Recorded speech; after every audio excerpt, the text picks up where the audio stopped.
नमस्कार. आरोग्य संपदा या आरोग्यविषयक कार्यक्रमात आपल्या सर्वांचं मनपूर्वक स्वागत आहे. आजचा आपला विषय आहे मानसिक आरोग्य समस्या आणि उपचार. यावर चर्चा करण्याकरिता संबंधित तज्ज्ञ डॉक्टरांना आज आपण इथे आमंत्रित केलंय. स्वागत करूया डॉक्टर आशिष कुथे यांचं. नमस्कार सर. नमस्कार. कार्यक्रमात आपलं स्वागत आहे सर. नमस्कार. डॉक्टर आशिष कुथे हे मानसोपचार तज्ज्ञ असून प्रादेशिक मनोरुग्णालय नागपूर येथे कार्यरत आहे. गेल्या 17 वर्षांपासून मानसोपचारात अनुभव असून नागपूर सायकॅट्री सोसायटी आणि विदर्भ सायकॅट्रिक असोसिएशनला सेक्रेटरी म्हणून नियुक्त आहेत. चला तर मग आपण आपल्या चर्चेकडे वळूया.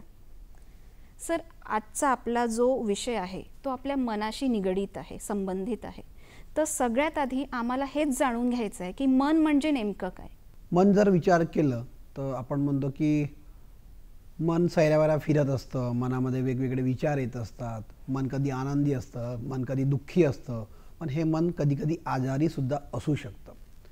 तर सायंटिफिक भाषेमध्ये जर विचार केला तर विचार, भावना आणि वर्तणूक यांचं संतुलन म्हणजे मन. आजच्या जगामध्ये बोलायचं गेलं तर मन म्हणजेच माइंड, आणि त्याला आपण software of brain is called as mind or मन असं सुद्धा म्हणू शकतो. पण आतापर्यंत आपण मनाच्या वेगवेगळ्या विचारांमुळे त्याला हृदयाची उपमा दिलेली आहे. बरं. आणि सर, मानसिक आरोग्य म्हणजे काय, ज्यावर आपण बोलणार आहोत? मानसिक आरोग्य, समस्या आणि उपचार. तर समस्या आणि उपचारांवर यायच्या आधी मानसिक आरोग्य म्हणजे काय, त्याची नेमकी व्याख्या काय? बरोबर. त्यापूर्वी मी आरोग्य ही संकल्पना मी तुम्हाला सांगू इच्छितो. जागतिक आरोग्य संघटनेने सांगितलेलं आहे की कुठल्याही व्यक्तीला आरोग्य म्हणजे सामाजिक, मानसिक आणि शारीरिक यांचं संतुलन म्हणजे नॉर्मली असलेलं, छान असलेलं आरोग्य. आता आपण मानसिक आरोग्याबद्दल बोलायला गेलो तर बऱ्या वाईट घटनांमध्ये, परिस्थितीमध्ये चांगल्या पद्धतीने तोंड देणे म्हणजेच मानसिक आरोग्य. आपल्या विचार, भावना आणि वर्तणूक यांचं संतुलन ठेवणे म्हणजेच मानसिक आरोग्य. किंवा मेंदू, शरीर आणि मन यांचं संतुलन व्यवस्थित राखणं म्हणजेच आपण मानसिक आरोग्य असं म्हणू शकतो. एखादा व्यक्ती मानसिक निरोगी आहे याचा अर्थ त्याला कुठल्याही प्रकारचा आजार नाही म्हणजेच तो मानसिक आरोग्य आहे असं निरोगी आहे असं म्हणता येणार नाही. तर मानसिक आरोग्यासाठी आपण ज्या ज्या परिस्थितीला तोंड देतो त्या कितपत चांगल्या पद्धतीने तोंड देतो, कशा पद्धतीने आपण वागतो, कशा पद्धतीने आपण राहतो, हे सुद्धा मानसिक आरोग्याचे महत्त्वाचे घटक आहेत. बरं. आणि सर, आपण असं म्हणतो की मानसिक आरोग्यासंबंधितच की कुठलीही गोष्ट किंवा कुठल्याही सिच्युएशन, परिस्थितीकडे बघताना सकारात्मकता ही असायला हवी. तर त्याचा पण काही ताण असतो का? सकारात्मकता, ताण म्हणजे काय असतं? बघा, जीवनामध्ये ताण हा अत्यावश्यक एक भाग आहे. प्रत्येकाच्या जीवनामध्ये एक ताण असतोच. जसं फॉर एक्झाम्पल आपण परीक्षेची तयारी, एखाद्या मुलाला जर परीक्षेची तयारी करायची असेल त्याला अभ्यास करावा लागेल. हा झाला सकारात्मक ताण. त्यासाठी तो अभ्यास करतो, अभ्यास करून परीक्षा देतो आणि परीक्षेमध्ये उत्तीर्ण होतो. समजा तोच व्यक्ती जर परीक्षेमध्ये पास होण्यासाठी अभ्यास करणार नाही तर तो बहुतेक त्या ठिकाणी तो फेल्युअर होऊन जाणार. पण परीक्षेचं अति काळजी करणं, चिंता करणं, सारखं माझं कसं होईल, काय होईल याच्याबद्दल विचार करणं, हा झाला नकारात्मक ताण. तर सकारात्मक ताण प्रत्येक व्यक्तीच्या जीवनाचा अंश आहे, पण त्या गोष्टीची अति भीती, अति चिंता, अति काळजी हा कुठेतरी नकारात्मक ताणाकडे जात असतो. नॉर्मली स्ट्रेस प्रत्येकाला असतो, पण डिस्ट्रेस व्यक्तीला नसायला हवा, कारण की हाच डिस्ट्रेस कधी कधी आपला डिसीज किंवा डिसऑर्डरमध्ये रूपांतर होऊ शकतो. त्यालाच आपण मानसिक आजार असं म्हणतो. बरं. आणि सर, मानसिक आजार म्हणजे नेमकं काय असं सांगता येईल आपल्याला, की म्हणजे काय बदल वगैरे असे होतात किंवा काही लक्षणं दिसून येतात? आता आपण मानसिक आरोग्याबद्दल बोललो. आता मानसिक आजार म्हणजे मी पुन्हा एकदा सांगतो की भावनामध्ये बदल झालेला आहे, विचारांमध्ये बदल झालेला आहे, तुमच्या वर्तणुकीमध्ये बदल झालेला आहे, आणि हा बदल थोडा सतत झालेला आहे. तुमच्या कुटुंबातील व्यक्तींना, तुमच्या मित्रांना तुमच्या स्वभावामधला बदल अशा प्रकारे तुम्हाला जाणवत आहे जेणेकरून तुमचं दैनंदिन जीवन, तुमचं रोजचं जीवन कुठेतरी अफेक्ट झालेलं आहे, कुठेतरी प्रभावित झालेलं आहे. एखादा व्यक्ती समजा डिप्रेस्ड असेल किंवा डिप्रेशनमध्ये गेलेला असेल, तो जेवणार नाही, त्याला झोप लागणार नाही, चिडचिडपणा करायला लागणार, कामामध्ये त्याचं मन लागणार नाही, कामाच्या ठिकाणी त्याच्या सुट्ट्या होणार. आणि हा जो प्रकार जो आहे, ही जी लक्षणं आहेत, हे सतत जर त्या व्यक्तीला दिसायला लागले तर बहुतेक त्या व्यक्तीला मानसिक आजार झाला आहे किंवा त्याला क्लिनिकल डिप्रेशन झालं आहे असं आपण म्हणतो. पुढे जर विचार केला तर एखाद्या परिस्थितीमध्ये तो त्या परिस्थितीला चांगल्या पद्धतीने तोंड देऊ शकणार नाही, ती परिस्थिती चांगल्या प्रकारे हाताळू शकणार नाही. म्हणजेच त्या व्यक्तीला कुठेतरी मानसिक त्रास झालेला असू शकतो किंवा मानसिक आजार झालेला असू शकतो. आता मानसिक आजाराचे वेगवेगळे वर्गीकरण आहेत, ते आपण बहुतेक पुढे बोलूया की गंभीर स्वरूपाचे सुद्धा मानसिक आजार राहू शकतात, साधारण स्वरूपाचे सुद्धा मानसिक आजार राहू शकतात. मानसिक आजार झाला म्हणजे पूर्णपणे वेडेपणा झाला असं सुद्धा म्हणता येणार नाही. त्याचे वेगवेगळे वर्गीकरण आहेत. आपण पुढे इंटरव्ह्यू बिलकुलच सर. म्हणजे मला असं वाटतं की आता पुढे आपण वर्गीकरण याबद्दलच जाणून घेऊया. तुम्ही विषय काढलाच आहे, तर मानसिक आरोग्याचे प्रकार किंवा वर्गीकरण आहेत का असे केलेले? नक्की. तर ठोकळ मनाने जर विचार केला तर मानसिक आजाराचे आपण 3 प्रमुख वर्गीकरण करत असतो. सगळ्यात पहिले त्याला आपण म्हणतो की सायकोटिक आजार किंवा सायकोटिक डिसऑर्डर्स, ज्याच्यामध्ये रुग्णाला किंवा व्यक्तीला आजाराची जाणीव नसते. त्याच्यामध्ये भ्रमिष्टपणा झालं, उन्माद झालं, सिव्हिअर डिप्रेशन झालं, हे जे प्रकार येतात हे गंभीर मानसिक आजाराचे प्रकार असू शकतात, ज्या ठिकाणी त्यांना आजाराची जाणीव नसते. दुसरा प्रकार असतो त्याला म्हणतात न्यूरोटिक आजार, म्हणजे ज्या व्यक्तीला आजाराबद्दल जाणीव असते. त्याच्यामध्ये आलं एन्झायटी, बेचैनी, फोबिया किंवा सायकोसोमॅटिक इलनेसेस. त्या व्यक्तींना मला काय होतं त्याच्याबद्दल जाणीव असते आणि ते व्यक्ती काउन्सिलर किंवा सायकियाट्रिस्टकडे येऊन भेट घेतात. आणि तिसरं म्हणजे मेंदूशी निगडीत असलेले मानसिक आजार, म्हणजे डिमेन्शिया, इपिलेप्सी, डिलिरियम ह्यासारखे जे आजार असतात त्यांचा कनेक्शन त्यांचं कुठे शरीराशी किंवा मेंदूशी असतो आणि त्याच्यामुळे मानसिक बदल होतो आणि या बदलामुळे होणारे आजार म्हणजे ऑर्गॅनिक ब्रेन सिंड्रोम. असे 3 वर्गीकरण आपण त्यांच्या इन्साईटनुसार करत असतो.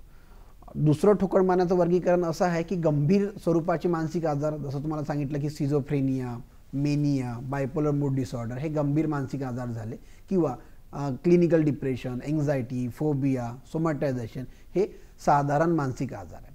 याशिवाय अजून जे मानसिक आजार जे असतात ते व्यसनामुळे सुद्धा होऊ शकतात, स्वभावदोषामुळे सुद्धा होऊ शकतात, परिस्थितीजन्य एखादी कंडिशन निर्माण झाली, सिच्युएशन निर्माण झाली त्याच्यामुळे सुद्धा त्याला स्ट्रेस निर्माण होऊ शकतो आणि सेकंडरी टू दॅट परिस्थिती किंवा सिच्युएशन माणसाला सुद्धा मानसिक त्रास होऊ शकतो. असे विविध प्रकारचे मानसिक समस्या किंवा मानसिक आजार आपल्याला या कुठल्याही व्यक्तीला आपल्याला दिसून येऊ शकतात. बरं. आणि सर आपण हे जे वर्गीकरण सांगितलं 3 प्रकारचं, याच्या व्यतिरिक्त वयानुसार म्हणजे लहान मुलं, तरुण आहेत, प्रौढ आहेत आणि वृद्धावस्था, याच्या अनुसार काही वर्गीकरण आहे का की विशिष्ट त्या वयात ते मानसिक आजार किंवा मानसिक त्रास बघितले आहेत? सरसकट तसं बघितलं तर कुठल्या व्यक्तीला मानसिक आजार कुठल्या वयामध्ये होईल हे सरसकट कुठल्या व्यक्तीला सांगता येणार नाही. पण गंभीर मानसिक आजाराची सुरुवात नॉर्मली 15 ते 25 वर्षामध्ये होते आणि हळूहळू तो आजाराचं स्वरूप वाढत असतं, डिपेंड त्याला ट्रीटमेंट मिळाली आहे किंवा नाही. काही व्यक्तींना आजाराचं जे प्रमाण किंवा आजाराचं जे सुरुवात जी असते ती वयाच्या 50 वर्षानंतर किंवा 60 वर्षानंतर सुरुवात होऊ शकते. आणि हल्ली इवन लहान मुलांना सुद्धा आपल्याला मानसिक आजार किंवा मानसिक समस्या दिसायला लागलेल्या आहेत. म्हणजे आजकाल जसं डिजिटलबद्दल बोलतोय, सोशल मीडियाबद्दल बोलतोय, मोबाईलचा अतिवापर बोलतोय, याच्यामुळे सुद्धा ॲडोलसंट किंवा किशोर अवस्थेमध्ये सुद्धा अशा मुलांना सुद्धा वेगवेगळ्या प्रकारच्या मानसिक समस्या म्हणा किंवा भावनातील बदल म्हणा, चिडचिडपणा म्हणा, असे वेगवेगळे प्रकार आपल्याला दिसायला लागलेले आहेत. तर कुठलंही वयोगट नाही, कुठल्याही व्यक्तीला कुठल्याही वयामध्ये मानसिक आजार होऊ शकतो, मानसिक समस्या त्याला होऊ शकतात. बरं. आणि सर हे जे मानसिक आजार आहेत हे होण्यामागचं नेमकं कारण काय आहे आपल्या मते? मानसिक आजाराचे जर प्रमुख कारण जर आपण विचारात जर घेतले तर 2 प्रमुख कारणं असतात. आम्ही त्याला सायको सोशल मॉडेल असं म्हणतो. तर बायोलॉजिकल कारण म्हणजे कुठेतरी आनुवंशिकता हे महत्त्वाचं कारण आहे. त्या अनुवंशिकतेमुळे मेंदूतले काही केमिकलमध्ये फरक पडत असतो, काही बदल घडत असतो आणि त्या मेंदूतल्या केमिकलमुळे, आपण त्या सोप्या भाषेमध्ये केमिकल लोचा असं म्हणतो, त्या केमिकलच्या बदलांमुळे त्या व्यक्तीला वेगवेगळ्या प्रकारचे मानसिक त्रास व्हायला सुरू होतात. दुसरं परिस्थितीजन्य किंवा सिच्युएशनल, एखाद्या व्यक्तीने त्या परिस्थितीला बरोबर तोंड दिलं नाही तर त्याच्यामुळे त्याचं ब्रेकडाऊन होऊन जातं आणि त्याला वेगवेगळ्या प्रकारचे मानसिक लक्षणं दिसू शकतात.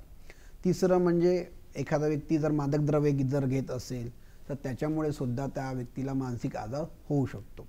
चौथं म्हणजे स्वभावदोष. एखादा व्यक्ती अतिसंशयी असतो, अति एकटेपणा राहू शकतो आणि जर त्याला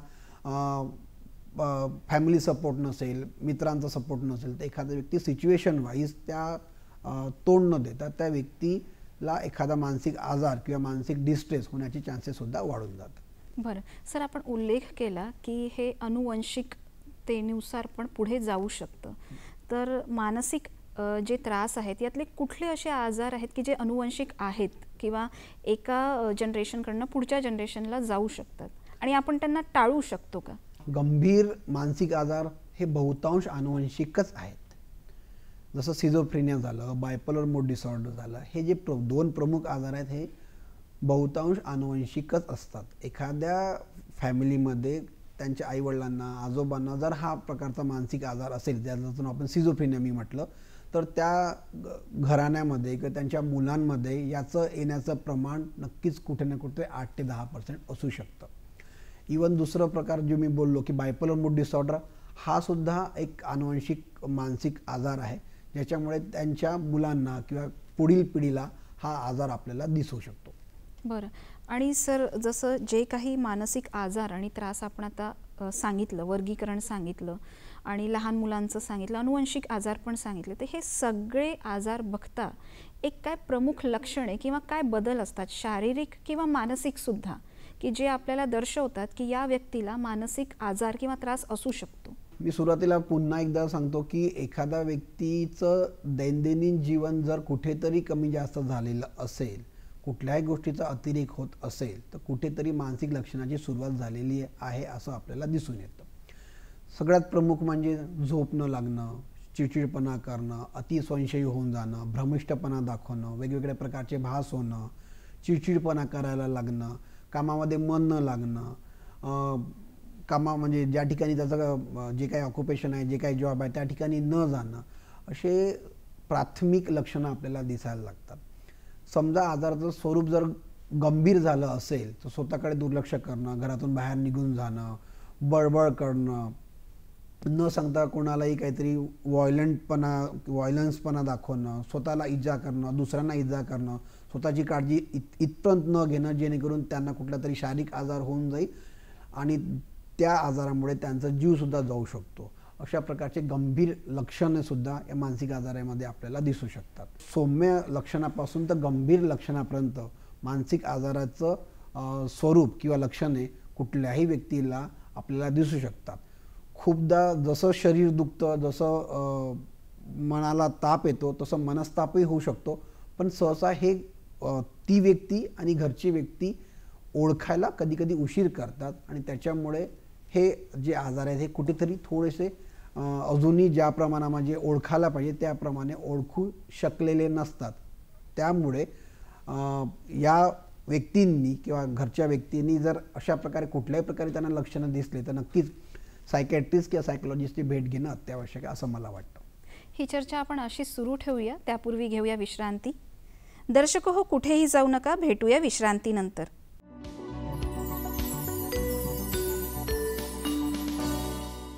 विश्रांतीनंतर आरोग्य संपदा या कार्यक्रमात पुन्हा एकदा स्वागत आहे.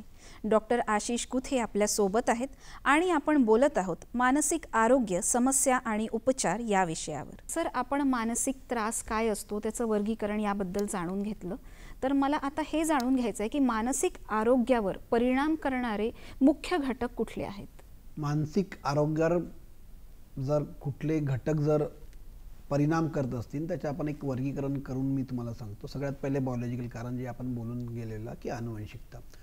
दुसरं म्हणजे सायकोलॉजिकल कारण, म्हणजे ती व्यक्ती त्याला वेगवेगळ्या प्रकारे स्ट्रेस असतं, वेगवेगळ्या प्रकारे डिस्ट्रेस असतो. मग तो कामाच्या ठिकाणी असो, घरच्या ठिकाणी असो, मित्रमंडळीमध्ये असो, तर वेगवेगळ्या सायकोलॉजिकल रिॲक्शन्समधून तो बाहेर पडू शकतो की नाही पडू शकत. तर हे सायकोलॉजिकल कारणे सुद्धा त्या मानसिक आरोग्यावर किंवा मानसिक आजारावर परिणाम करू शकतात. तिसरं म्हणजे सामाजिक कारण. आपण ज्या समाजामध्ये आपण राहतो त्या समाजातले खूप सारे गोष्टी असतात, जसं नोकरी न मिळणं, पैशाचा अभाव असणं, मित्रमंडळीमध्ये त्याला एकाकीपणे वाटणं, तर असे वेगवेगळ्या सामाजिक गोष्टीमुळे सुद्धा त्याच्या मानसिक आजारावर किंवा मानसिक आरोग्यावर परिणाम पडत असतो. चौथं म्हणजे कल्चरल आणि एन्व्हायरमेंटल. आपले जे आपण समाजामध्ये आपले काही जे कल्चर्स आहेत, जे काही वातावरणातील जे लोकांमधले ज्या रूढी परंपरा आहेत, या रूढी परंपराचा सुद्धा आपल्या मनावर म्हणा किंवा मानसिक आजारावर म्हणा किंवा मानसिक आरोग्यावर कुठेतरी प्रमाण पडत असतो. आणि ह्या सगळ्या म्हणजे बायोलॉजिकल, सायकोलॉजिकल आणि आपल्या सोशल आणि एन्व्हायरमेंटल ह्या सगळ्या घटकांचा आपल्या मनावर आणि मानसिक आरोग्यावर परिणाम दिसून येतो. बरं. आणि सर, आपण हे जे काही मानसिक आजार सांगितलेत हे बरे होतात का? म्हणजे बरे होण्याचे काय चान्सेस आहेत? मी एकदा पुन्हा सांगू इच्छितो की मानसिक आजार पूर्णपणे बरे होऊ शकतात. साधारण मानसिक आजार जे असतात ते औषधोपचार आणि समुपदेशनाने पूर्णपणे बरे होऊ शकतात. काही गंभीर मानसिक आजार जे असतात ते 1/3 आणि 1/3 असं आम्ही त्याचं वर्गीकरण करत असतो. 1/3 पूर्णपणे गंभीर मानसिक आजारसुद्धा बरे होऊ शकतात, पण त्यांना लवकर उपचार पद्धती सुरू केली तर. दुसरे 1/3 मधले जे आजार जे असतात ते पूर्णपणे कधी कधी बरे होत नाहीत आणि त्यांना औषधोपचाराची गरज लॉंग टर्म किंवा जास्त वेळासाठी लागू शकते. आणि तिसरे जे 1/3 असतात, गंभीर आजाराचं स्वरूप एवढं प्रमाणात वाढलेलं असतं, उपचार पद्धतीसाठी एवढा उशीर झालेला असतो की कितीही औषधोपचारांनी कधी कधी ते व्यक्ती पूर्णपणे बरे होऊ शकत नाही. मग अशा व्यक्तींचं औषधोपचार सुरू राहून त्यांना पुनर्वसण्यासाठी आपल्याला विचार करावा लागतो. म्हणजे कुठलाही मानसिक आजार किंवा त्रास असेल तर तो आपण औषधोपचाराने हा बरा करू शकतो किंवा तसा प्रयत्न देखील सुरू ठेवू शकतो. बरं. आणि सर, आता समजा एखाद्या परिवारात किंवा घरात मानसिक त्रास किंवा मानसिक आजार असणारा व्यक्ती आहे, हे कसं ओळखता येईल? घरच्या मंडळींना आपला घरातील किंवा कुटुंबातील एखादा व्यक्ती काहीतरी त्याच्यामध्ये बदल झालेला आहे असं जरी दिसून येत असेल, जसं आपण तापाकडे लक्ष देतो, हात लावून बघतो की त्याला ताप आलेला आहे, तसंच त्याच्या कुठल्याही स्वभावामध्ये जर बदल दिसून आला, तो एकाकी राहायला लागला, शाळेत जाणं त्यांनी बंद केलं, ऑफिसला जाणं बंद केलं, कुठेतरी त्याची झोप बदलली, त्याचं खाणं पिणं बदललं, तर कुठेतरी हे सुरुवातीचे मानसिक समस्याचे लक्षणं असू शकतात. एखादा व्यक्ती खूप जास्त पूजा करायला लागला, एखादा व्यक्ती जो सुरुवातीला असं काहीच करत नव्हता, एखादा व्यक्ती खूप जास्त मोबाईलवर राहायला लागला, एखादा व्यक्ती खूप जास्त पुस्तक वाचायला लागलं, म्हणजे त्याचा जो सुरुवातीचा जो स्वभाव होता त्या स्वभावापासून तो काहीतरी विपरीत काहीतरी करतोय, हे सगळ्यात पहिलं लक्षण आहे की कुटुंबाने ते जाणून घेणं आणि त्या लक्षणाला एक मार्ग मोकळा करून देऊन त्याला विचारून की बाबा नेमकं तुझ्यासोबत काय होतंय, तुला काही त्रास होतोय का, हे विचारणं खूप महत्त्वाचं आहे. आम्ही नेहमी म्हणतो की कुटुंबातील व्यक्ती सायकॅट्रिस्टपेक्षाच पहिली म्हणजे प्रायमरी थेरपिस्ट कुटुंबातली व्यक्ती आई, बाबा, बहीण, भाऊ असू शकतात. तर कुटुंबातील व्यक्तींनी हा मानसिक लक्षणे लवकरात लवकर ओळखणे अत्यावश्यक आहे. तर सर, कुटुंबातील व्यक्तींची काय भूमिका असायला हवी? म्हणजे काय त्यांनी प्रयत्न करायला हवे किंवा काय असे डॉक्टरकडे नेणं किंवा काही निदान, उपचार किंवा काय टेस्ट वगैरे असं काही करायला हवं का? समजा कुटुंबातील व्यक्तीला वाटलं की त्याच्या कुटुंबातील एखादी व्यक्ती मानसिक आजाराने किंवा मानसिक समस्याने ग्रासित आहे किंवा ग्रस्त झालेली आहे, त्यांनी ताबडतोब जवळच्या सायकॅट्रिस्ट किंवा सायकोलॉजिस्टला दाखवणं अत्यंत आवश्यक आहे, जेणेकरून त्या व्यक्तीच्या आजाराचं स्वरूप किती आहे, गंभीर आहे, साधारण आहे, कुठल्या प्रकारचं आहे, त्याला किती दिवसापासून त्रास जाणवत आहे, हे त्याची माहिती त्या दोघांच्या डिस्कशनमधून घेणं अत्यावश्यक आहे. कुटुंबाचा महत्त्वाचा भाग असतो की आजाराचं स्वरूप जाणून घेणं, गरज असेल तर त्याला औषधोपचार करणं, गरज असेल त्याला समुपदेशन करणं आणि गरजेनुसार त्याचा पुढील उपचार कंटिन्यू ठेवणं, ही कुटुंब प्रमुखाची किंवा कुटुंबातील व्यक्तीची भूमिका आहे. बरं सर, ही झाली कुटुंबाची भूमिका, पण त्या व्यक्तीची, पेशंटची, रुग्णाची काय भूमिका असायला हवी? ज्याला माहिती आहे की माझ्यात लक्षणं आहेत मानसिक आजाराचे किंवा मानसिक त्रासाचे किंवा मला काही जाणीव होते आहे, तर त्या व्यक्तीने, त्या रुग्णाने काय जबाबदारी घ्यायला हवी? आता याच्यामध्ये आपण 2 प्रकारचे रुग्ण आपण पकडून चालूया. म्हणजे जे गंभीर आजारातली जे रुग्ण असतात त्यांना इन्साईट नसते, म्हणजे त्यांना त्या आजाराची जाणीव नसते, तर ती व्यक्ती आपल्यासाठी खूप काही करू शकणार नाही. त्यासाठी केअर गिव्हर किंवा म्हणजे कुटुंबातील व्यक्ती त्यांना मदत करू शकतात. दुसरं म्हणजे जे आम्ही न्यूरोटिक आजार म्हणालो की ज्याच्यामध्ये डिप्रेशन झालं, एन्झायटी झालं, फोबिया झालं, या व्यक्तींनी समजा त्यांना जर जाणवत असेल की सतत मला उदास वाटतं, मला निराश वाटतं, काम करायची इच्छा होत नाही, तर सगळ्यात पूर्वी त्यांनी आपल्या जे काही व्यक्ती त्यांच्याशी संपर्कातली आहे, ज्यांच्यावर त्यांचा विश्वास आहे, त्या व्यक्तीशी त्यांनी संपर्क साधावा, त्याच्याशी आपलं मनोगत किंवा आपल्या मनातल्या गोष्टी शेअर कराव्या आणि जर गरज वाटली तर मग तज्ज्ञांचा सल्ला घ्यावा. हे सोप्या गोष्टी त्या करू शकतात.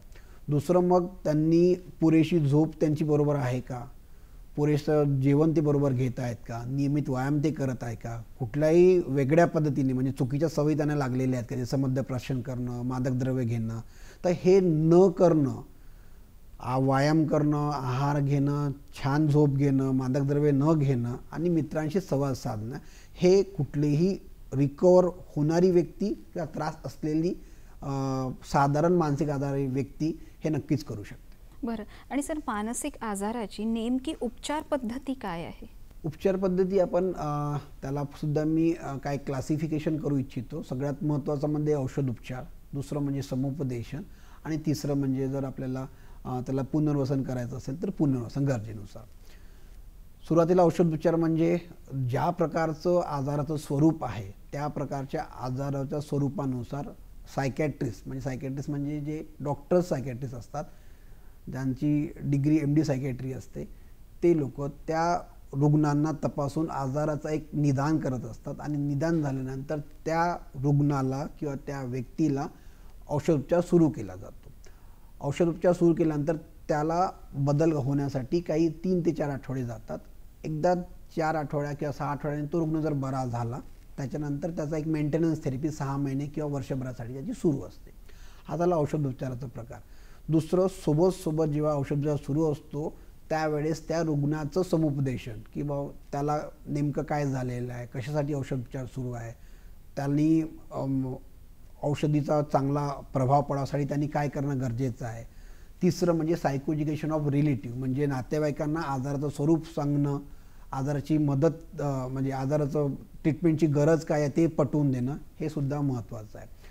जे काही आजार जे असतात कधी ते आजार सौम्य स्वरूपाचे असतात. सौम्य स्वरूपाचे आजार जेव्हा असतील त्या आजारासाठी फक्त समुपदेशन म्हणजे काउन्सिलिंग किंवा बिहेवियर थेरपी, ज्याला CBT म्हणतो किंवा REBT म्हणतो, त्या समुपदेशाने किंवा काउन्सिलिंगसुद्धा ते लोक बरे होऊ शकतात. आणि जे यांचा आजार जीर्ण झालेला आहे, क्रॉनिक झालेला आहे, त्या व्यक्तींना कुठेतरी आपल्याला ॲडमिट करून म्हणा किंवा त्यांना भरती करून त्यांचं पुढील उपचार करून त्यांना पुनर्वसनासाठी सुद्धा आपण त्यांना पाठवू शकतो. बरं, ही चर्चा आपण अशी सुरू ठेवूया सर. त्यापूर्वी घेऊया विश्रांती. दर्शक हो, कुठेही जाऊ नका, भेटूया विश्रांतीनंतर.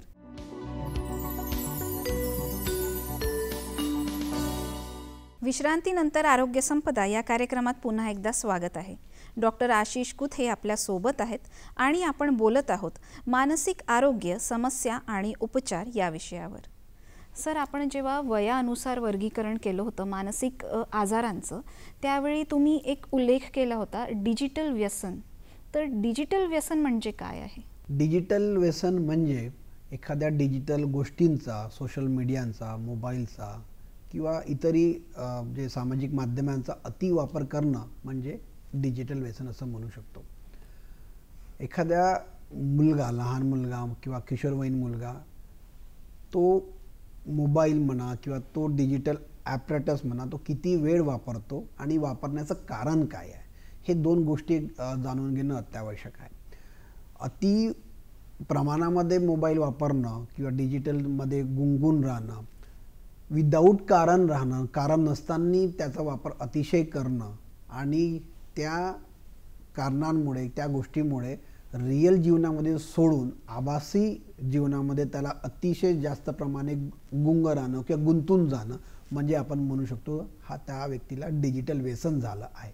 मला असं वाटतं की डिजिटल व्यसन हे फक्त लहानांनाच नसून अगदी म्हणजे प्रत्येक वयातच हे आपल्याला आज आढळून येतं. मी जरी उदाहरण लहान मुलाचं दिलं तर हे डिजिटल व्यसन लहान मुलापासून तर वयोवृद्ध लोकांपर्यंत सुद्धा आपल्याला दिसून येतं. आता काय झालेलं आहे की आपण म्हणतो ना रिअल लाईफ आणि रिअल लाईफ, तर या डिजिटल गोष्टी अशा आकर्षित करणाऱ्या असतात. लहान मुलांपासून तर मोठ्या व्यक्तीपर्यंत त्या आकर्षित करण्यासाठी त्यांची प्रवृत्ती वाढून जाते आणि त्यामुळे त्यांचं जे जीवन असतं ते थोडंसं आभासी जीवनाकडे जातं. म्हणजे स्टेटस ठेवणं, फेसबुकचे लाईक बघणं, इंस्टाग्राममध्ये फोटो टाकणं, स्नॅपचॅटमध्ये फोटो घालणे, किती लोकांनी मला बघितलं, किती लोकांनी मला लाईक केलं किंवा किती लोकांनी मला थंब दाखवले. तर अशा प्रकारे त्या गोष्टींमुळे त्यांच्याकडे स्वतःचं बघण्याचं आकर्षण वाढून जातं. तर स्वतःतलं अंतर्गत महत्त्व देण्यापेक्षा बाहेरील आकर्षणाला ते व्यक्ती जास्त महत्त्व देत असतात. आणि ह्या बाहेरील आकर्षणामुळे समजा त्या व्यक्तींना कुठेतरी प्रमाणामध्ये समजा लाईक्स मिळाले नाही, त्यांना कुठेतरी तशा प्रकारे रेस्पॉन्स मिळाला नाही, तर मग त्यांची एक वेगळ्या प्रकारची रिॲक्शनसुद्धा आपल्याला दिसायला लागते की ते चिडचिडपणा जास्त करणं, जेवणाकडे लक्ष न देणं, झोप न होणं, रात्री उठून पुन्हा मोबाईलमध्ये लाईक्स चेक करणं. तर अशा प्रकारे पूर्ण त्यांचं जीवन सामाजिक जीवनापासून तर या व्हर्च्युअल जीवनाकडे पूर्णपणे गेलेलं असतं. आणि यालाच आपण म्हणतो की जे डिजिटल व्यसनाचे सगळे साईड इफेक्ट आपल्याला लहान मुलापासून तर वयोवृद्ध लोकांपर्यंत दिसायला लागलेलं आहे. आणि सर, हे जे डिजिटल व्यसन आहे यापासून कसा बचाव करता येईल किंवा यातनं कसं बाहेर पडता येईल समजा हे झालं असेल तर? बाहेर पडण्यासाठी काही गाईडलाईन्ससुद्धा आपण आता आलेल्या आहेत. म्हणजे अमेरिकन सायकेट्रिक असोसिएशननेसुद्धा काही गाईडलाईन्स दिलेल्या आहेत की मोबाईलचा वापर किती करावा. वयाच्या 2 वर्षापर्यंत कुठल्याही व्यक्तीला मोबाईल देता कामा नये. 2 ते 5 वर्षा व्यक्तीला फक्त 1 ते 1.5 तासापर्यंत मोबाईल देता येईल. 5 वर्षानंतर कारणाशिवाय मोबाईल जास्त प्रमाणामध्ये देऊ नये. तर अशा प्रकारे त्यांचे गाईडलाईन्स आपल्याला आलेले आहेत. त्या गाईडलाईन्सचा प्रत्येक व्यक्तीने म्हणजे स्पेशली व्यक्तीने म्हणण्यापेक्षा त्यांच्या कुटुंबांच्या पॅरेंटनी किंवा केअरगिव्हरनी हे लक्षात घेणं अत्यावश्यक आहे.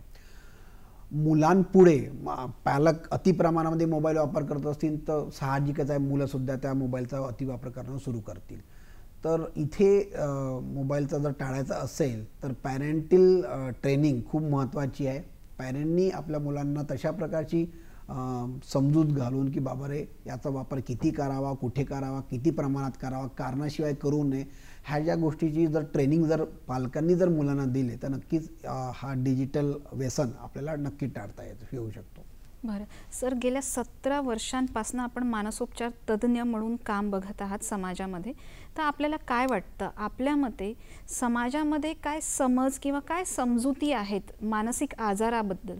सगळ्यात महत्त्वाचं म्हणजे मानसिक आजार झाला म्हणजेच वेड लागलं, याला आता हॉस्पिटलला भरती करा आणि याला कुठेतरी शॉक द्या, हा सगळ्यात महत्त्वाचा सगळ्यात महत्त्वाची गैरसमजूत आहे. ठीक आहे. मानसिक आजार झाला तो कुठल्या प्रकारचा आहे, किती प्रमाणाचा आहे, गंभीर आहे, साधारण आहे, सौम्य आहे, हे आपण जाणून घेणं अत्यावश्यक आहे. आणि जर तुम्हाला तो आजार जरी सौम्य जरी वाटत असला तरी तुम्ही सायकेट्रिस्टना दाखवणं अत्यावश्यक आहे. दुसरी गोष्ट, त्या व्यक्तीला तू कमजोर मनाचा आहे, तुला कुठल्याही प्रकारचा आजार झाला नाही, हे अशा प्रकारचे आजार पडपुटे लोकांना होतात, अशा प्रकारचे टोमणे मारणं किंवा त्याला काहीतरी बोलणं हे सुद्धा व्यक्तींनी टाळणं गरजेचं आहे. नंतर एखाद्या व्यक्तींनी समजा आत्महत्येचे विचार जर दर्शवलेले आहेत, त्यांनी जर म्हटले की नाही माझी जेवणाची इच्छा नाही आहे, मला मरून जाण्याची इच्छा होत आहे, तर हे छोट्या छोट्या गोष्टीसुद्धा आपल्याला त्याला दुर्लक्षित न करता त्यासुद्धा त्याच्या मनातल्या ज्या गोष्टी जाणून घेऊन खरोखर त्याला काही त्रास आहे का, त्याला कुठेतरी अंडरलाईन डिप्रेशन तर नाही आहे, हे सुद्धा जाणून घेणं महत्त्वाचं आहे. आणि चौथं म्हणजे या आजारांसाठी औषधोपचार, ट्रीटमेंट पद्धत आणि वेगवेगळ्या प्रकारचे बिहेवियर थेरपीसुद्धा आजच्या युगामध्ये उपलब्ध आहेत. तरीसुद्धा लोक बुवाबाजी, देवाकडे जाणं म्हणा किंवा कोणतरी भोंदूकडे जाणे म्हणा, हे सगळे प्रकार अजूनही करत असतात. हे प्रकार जर त्यांनी थांबवले तर त्या व्यक्तीला लवकर, ज्याला आपण अर्ली डिटेक्शन करून त्याचा आजार लवकर आटोक्यात आणू शकतो. बरं. आणि सर, बरेचदा हे बघायला मिळतं आज कॉमन जो प्रॉब्लेम आहे किंवा समस्या आपण ज्याला म्हणू तो म्हणजे एकटेपणा, लोनलीनेस किंवा ओव्हर थिंकिंग, खूप सारे विचार एकत्रितपणे डोक्यात येणं, किंवा जो व्यक्ती आधी आपल्याशी चांगला वागायचा आज तो बोलला नाही किंवा त्याने अवॉइड केलं, दुर्लक्षित केलं, या सगळ्या गोष्टी डोक्यात फिरत राहणं आणि सतत तेच विचार करणं, तर हे पण एक मानसिक त्रास किंवा आजार आहे का? याला आपण भावनात्मक गोष्टी असं म्हणूया. भावनात्मक गोष्टी त्याला आपण 2 प्रकारे वर्गीकरण करतो. एक सुसह्य भावना, एक असह्य भावना. एखादा व्यक्ती समाजामध्ये राहत असतो, एखादा वर्कप्लेसमध्ये राहत असतो, शाळेमध्ये राहत असतो, आपल्या मित्रमंडळीमध्ये राहत असतो. कोणी त्याला कुठली तरी गोष्ट जर समजा म्हटली तर ती आपण कशी घ्यायचं, आपलं परसेप्शन कसं असायला पाहिजे हे त्या व्यक्तीवर डिपेंड केलेलं असतं. त्या व्यक्तीने ती गोष्ट साहजिकपणे घेतली, सहजपणे घेतली, पॉझिटिव्हली घेतली तर त्या गोष्टीला म्हणतात सुसह्य भावना. पण त्यांनी मला असं का बरं म्हटलं, त्यांनी मला तसं मनाला नको होतं, म्हणजे ते माझ्याबद्दल कुठेतरी वेगळ्या पद्धतीने बोलत आहेत, माझ्याबद्दल ते काहीतरी कारस्थान करत आहेत. तर अशा प्रकारे जर भावना त्या व्यक्तीमध्ये येत असतील तर नक्कीच ह्या असह्य भावना आहेत. आणि असह्य भावनाच्या आतमध्ये कुठेतरी त्यांचा एक मानसिक समस्या, मानसिक विकार, स्वभावदोष अशा प्रकारे कुठेतरी रुजत असतं. त्या व्यक्तींनी आपल्या मित्राशी, आम्ही नॉर्मली त्या मित्रांना आपण को-थेरपिस्ट म्हणतो, एखादा त्याचा कमीत कमी जो ओळखीचा व्यक्ती आहे, ज्याचा त्याला काय म्हणतात विश्वासातली व्यक्ती आहे, त्या व्यक्तीशी बोलून मला असं असं वाटतं असं व्हेंटिलेट करणं अत्यंत आवश्यक आहे. जर ती भावना सुसह्य असेल तर हरकत नाही, पण जर असह्य असेल तर त्या भावनातून त्यांनी बाहेर निघणं सुद्धा मित्राच्या संवादासोबत म्हणा किंवा कोणी थेरपिस्टच्या मदतीने तिथून बाहेर निघणं गरजेचं आहे. ही चर्चा आपण अशी सुरू ठेवूया सर, त्यापूर्वी घेऊया विश्रांती. दर्शक हो, कुठेही जाऊ नका, भेटूया विश्रांतीनंतर.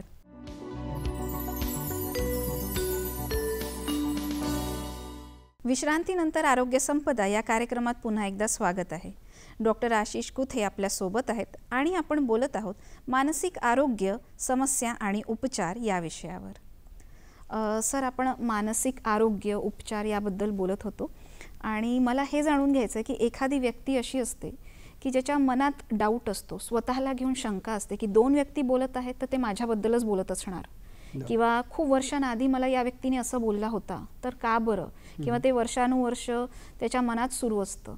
हा पण एक प्रकार. आणि आणखी एक दुसरं म्हणायचं म्हणजे एखादी व्यक्ती नॉर्मल वागते, बोलते, पण एखादा विषय निघाला तर त्यावरती एक्साईट होऊन जाते, म्हणजे त्याला एकदम असं की याच विषयावर बोलायचं आहे, सारखा सारखा तोच विषय निघाला की एक्साईट होऊन त्याच्यावरच चर्चा करायला आवडते.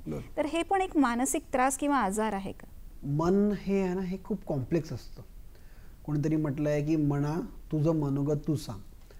तर मनामध्ये खूप साऱ्या गोष्टी घडत असतात, मनामध्ये खूप सारे विचार सुरू असतात, मनामध्ये खूप सारे भावना असतात. त्याच्यामुळेच आपलं काहीतरी वर्तणूक किंवा आपला जो बिहेवियर म्हणतो ते कुठेतरी बदलत असतं. छोट्या छोट्या ज्या घटना आपल्या एन्व्हायरमेंटमध्ये घडत असतात त्याच्यामुळे आपले तशा प्रकारे रिॲक्शन दिसत असते. काही लोक अतिसंवेदनशील असतात आणि त्या अतिसंवेदनशीलमुळे ते अशा प्रकारे रिॲक्ट होत असतात. आम्ही नेहमी म्हणतो की बा एखाद्या सिच्युएशनमध्ये त्या व्यक्तीने प्रतिसाद देणं जास्त गरजेचे असतं, रादर दॅन गिविंग अ प्रतिक्रिया किंवा रिॲक्शन. पण त्या व्यक्तींच्या स्वभावशैलीमुळे, त्यांच्या विचारांच्या शैलीमुळे त्यांचं असं वागणं त्यावेळेस त्या सिच्युएशनमध्ये आपल्याला दिसून येतं.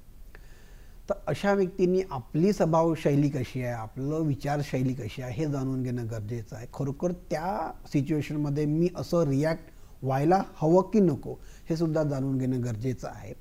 आणि त्याचं सोपं उत्तर असं आहे की अशा सिच्युएशनमध्ये मी प्रतिसाद कसं देऊ, रादर दॅन मी प्रतिक्रिया करून ती सिच्युएशन जास्त प्रमाणामध्ये बिघडू नये याचा प्रयत्न करू शकलो तर चांगलं होईल. हा विचार मनात घेऊन गेलं तर मला वाटतं ह्या छोट्या छोट्या समस्याचं निराकरण आपण करू शकू. म्हणजे बऱ्याचशा उपचार पद्धती मानसिक आजारांशी निगडीत ज्या आहेत त्या आपल्या स्वतःच्या हातात आहेत. बरं, त्याच्यामध्ये मी अजून एक गोष्ट ॲड करू शकतो. आपण स्वामी विवेकानंदांनी म्हटलेलंच आहे की ज्या गोष्टी शक्य आहेत त्या आपण करायला हव्यात, ज्या गोष्टी अशक्य आहेत त्या आपण टाळायला हव्यात. त्यालाच आपण विल पॉवर असं म्हणतो, त्यालाच आपण इच्छाशक्ती असं म्हणतो.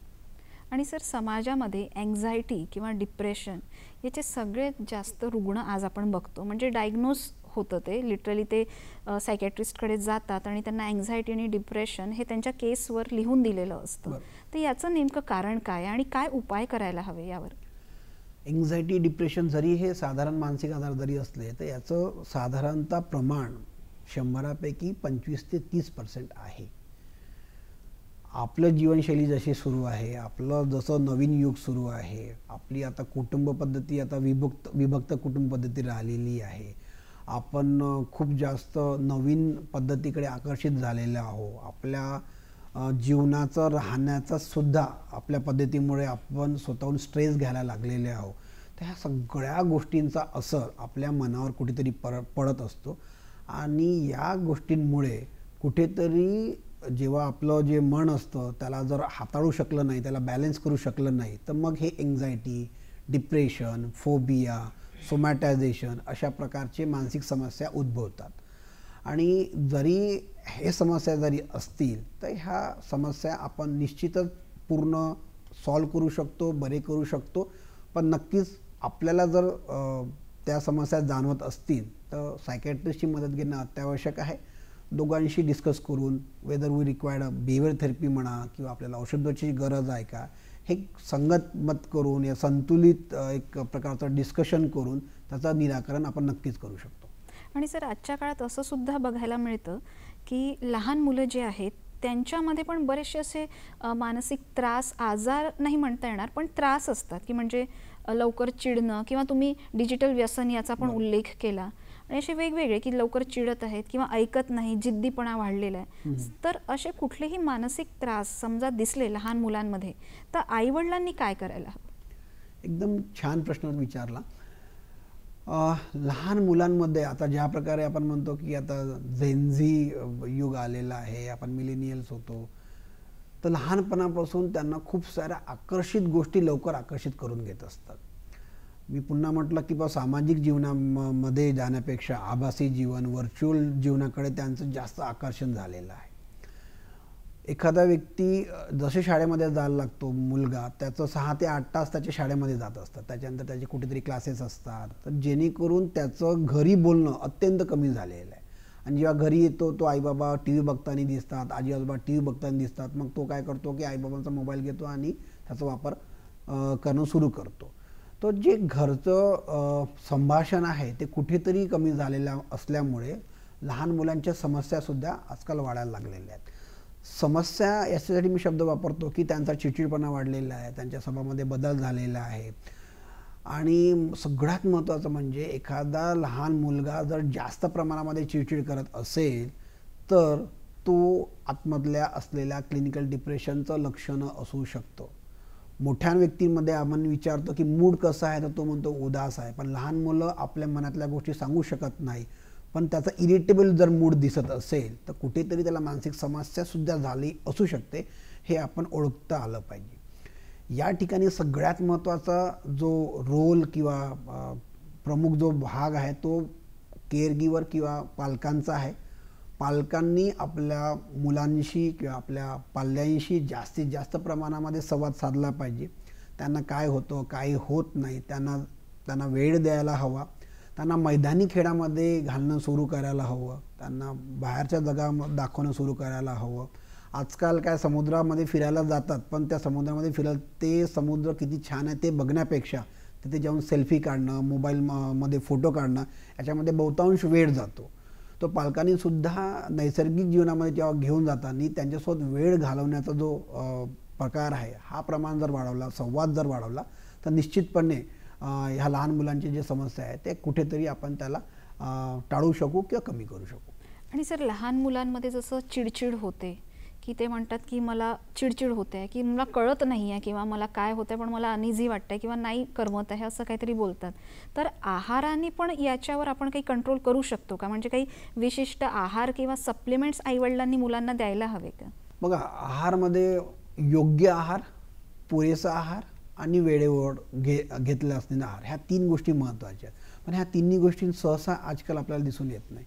आपण योग्य आहार घेतच नाही आहे. आपण त्याला काय म्हणतात, फ्रेंच फ्राईज किंवा बाकी जे फास्ट फूड आहे, जंक फूड, त्यांच्याकडे आपण जास्त कल गेलेला मुलांचा दिसून येतो. वेळेवर जेवण मुलं आजकाल करत नाही. त्यांचं जे टायमिंग आहे ते टायमिंग खूप कुठेतरी बिघडलेलं असतं. आणि पुरेसं काय, कधी ओव्हर इटिंग असतं तर कधी अंडर इटिंग असतं. तर मी आहाराबद्दल 3च गोष्टी सांगतो: योग्य आहार, पुरेसा आहार आणि वेळेवर आहार. जरी पालकांनी पाल्याला जर सुरू केलं तर बहुतांश मानसिक समस्यासुद्धा कमी होऊ शकतात. आता त्याच्यामध्ये मी अजून थोडंसं बोलू इच्छितो. जे न्यूरो डेव्हलपमेंटल डिसऑर्डर्स जे आपल्याला दिसायला लागलेले आहेत, जसे ऑटिझम झालं, ADHD झालं, या आजारामध्ये सुद्धा पालकांनी हे जे नियमित व्यायाम, नियमित थेरपी आणि आहार या 3 गोष्टीकडे अतिशय जास्त प्रमाणामध्ये लक्ष देणं गरजेचं आहे. ही चर्चा आपण अशी सुरू ठेवूया सर. त्यापूर्वी घेऊया विश्रांती. दर्शक हो, कुठेही जाऊ नका, भेटूया विश्रांतीनंतर.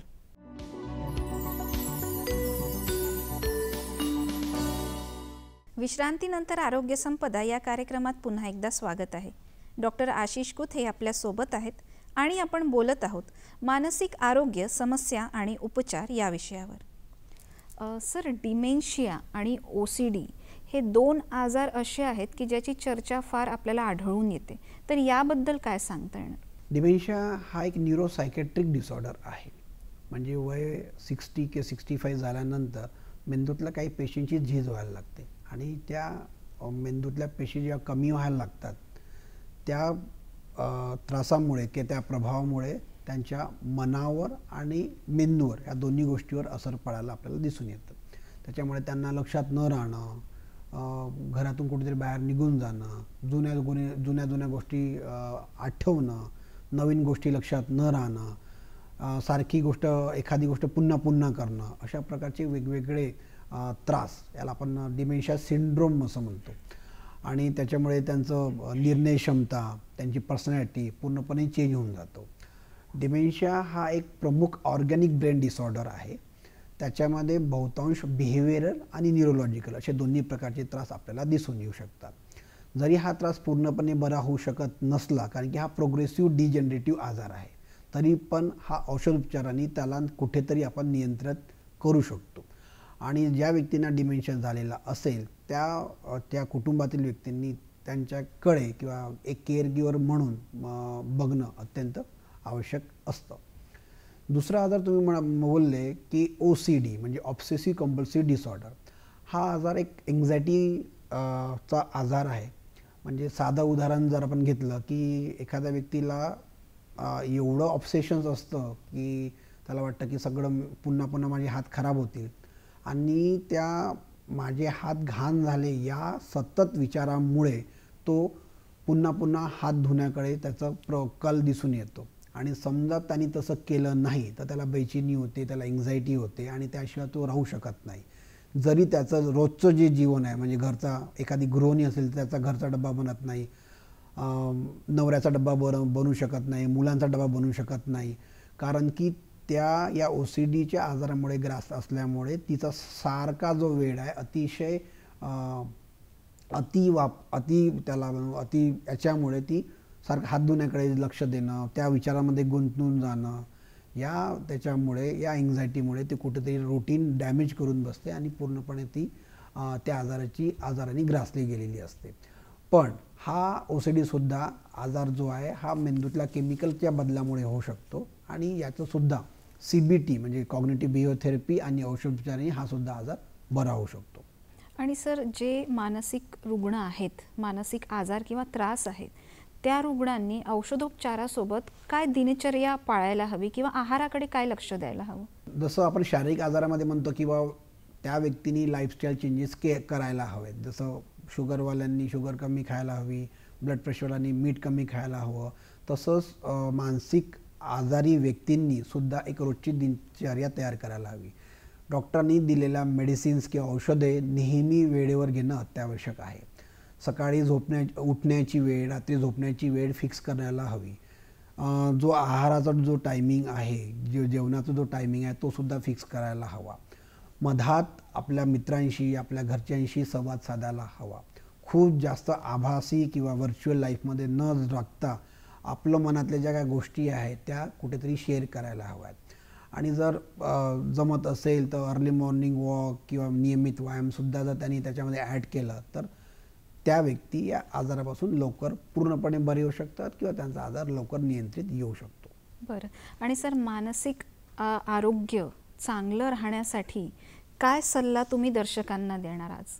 मानसिक आरोग्य राखण्यासाठी आपल्याला स्वतःला प्रयत्न करायचे असतात. नंबर 1, एखाद्या सिच्युएशनमध्ये आपण कसं वागू, कसं लॉजिक आपलं वापरायचं असतं, हे जी कला असते ती आपल्याला हळूहळू आत्मसात करायची असते. ते आत्मसात करणं गरजेचं आहे. एक म्हणतो माइंडफुलनेस शब्द आहे. माइंडफुलनेस म्हणजे प्रेझेंट आजच्या जीवनामध्ये जगा. म्हणजे आज जे माझ्यासोबत होतं आहे, मला आज काय करायचं आहे, मला आज कशा पद्धतीने वागायचं आहे हे मी ठरवलं पाहिजे. दुसरं रिझिलियंट, म्हणजे एखाद्या डिफिकल्ट कंडिशनमध्ये मी कोणाची मदत घेऊन मी कशा प्रकारे वागेल हे सुद्धा एक प्रकारची इच्छाशक्ती निर्माण करण्याची जी वृत्ती आपण निर्माण केली पाहिजे. तिसरं, पुन्हा एकदा नियमित आहार, नियमित व्यायाम आणि पुरेशी झोप, ह्या जर गोष्टी आपण करू शकलो तर प्रतिबंधात्मक गोष्टी केल्या असं म्हणता येईल. आता प्रतिबंधात्मक गोष्टी जे आपण विचार करतो त्याच्यामध्ये प्रायमरी प्रिव्हेन्शन, सेकंडरी प्रिव्हेन्शन आणि टर्शरी प्रिव्हेन्शन असं म्हटलं जातं. जे रिस्क फॅक्टर्स आहेत त्याला कमीत कमी करून ठेवणे हे आपल्या हातामध्ये आहे, त्याला प्रायमरी प्रिव्हेन्शन असं म्हणू. दुसरं, जर आजार झाले तर त्याला लवकर डिटेक्ट करणं, लवकर निदान करणं आणि औषधोपचार करणं हे सेकंडरी प्रिव्हेन्शनमध्ये आलं. आणि जे आजार खूप जीर्ण झालेले आहेत, ज्यांचा औषध उपचार झालेले आहेत तरी ते आजार पूर्णपणे बरे होत नाही, तर त्याला रिहॅबिलिटेशन आणि रिइंटिग्रेशन करण्याचा आपण प्रयत्न करू शकू. अगदी मोलाचा सल्ला इथे दर्शकांना मिळाला आहे असं मला वाटतं. सर, आपण वेळात वेळ काढून इथे आलात आणि आम्हाला योग्य ते मार्गदर्शन दिलं त्याबद्दल नागपूर दूरदर्शनतर्फे मी आपला आभार मानते सर. धन्यवाद. थँक्यू.